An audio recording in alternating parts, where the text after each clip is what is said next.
Quand le cinéma parlant est arrivé, il a entraîné un bouleversement de cet art encore tout jeune.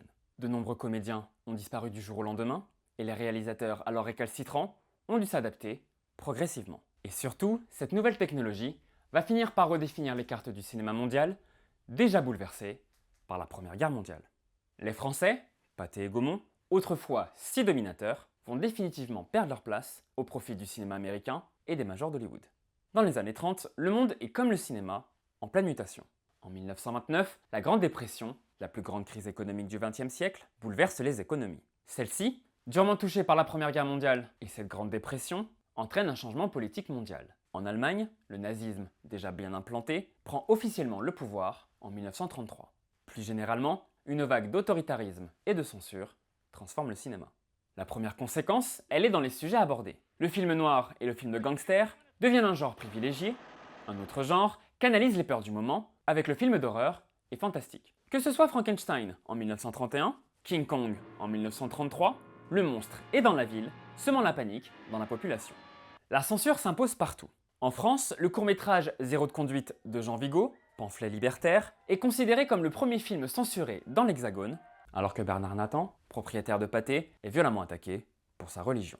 En Allemagne, les nazis imposent leur vision au cinéma, et Joseph Goebbels, ministre de la propagande, utilise le cinéma pour promouvoir l'idéologie nazie. Au Japon, la censure militaire fait rage, et même l'illustre Yasujiro Ozu doit mettre de côté son film Le goût du riz au thé vert, alors que finalement, aux États-Unis, on établit le Code Hays en 1930, qui vient instaurer des règles strictes et puritaines pour le cinéma. L'exemple le plus connu vient du personnage Betty Boop, qui, d'une fêtarde endurcie, devient une jeune fille rangée, aux tenues bien moins révélatrices. Dans tout ce marasme, c'est un pays pas forcément réputé pour son cinéma qui va briller. Le Royaume-Uni va sortir en 1933 La vie privée d'Henri VIII, qui deviendra un énorme succès commercial et sera même nommé à l'Oscar du meilleur film. Toujours au Royaume-Uni, en 1935, ce réalisateur inconnu, Alfred Hitchcock, pourtant actif dans le cinéma depuis plus de 10 ans, va briller dans le monde avec les 39 marches. Le cinéma dans les années 30 est donc radicalement différent, avec d'un côté des films de propagande, comme ce nazi de Leni Riefenstahl. Les Dieux des stades, sorti en 1938, est l'un des pionniers dans la façon de filmer le sport, avec une influence encore notable dans la télévision d'aujourd'hui.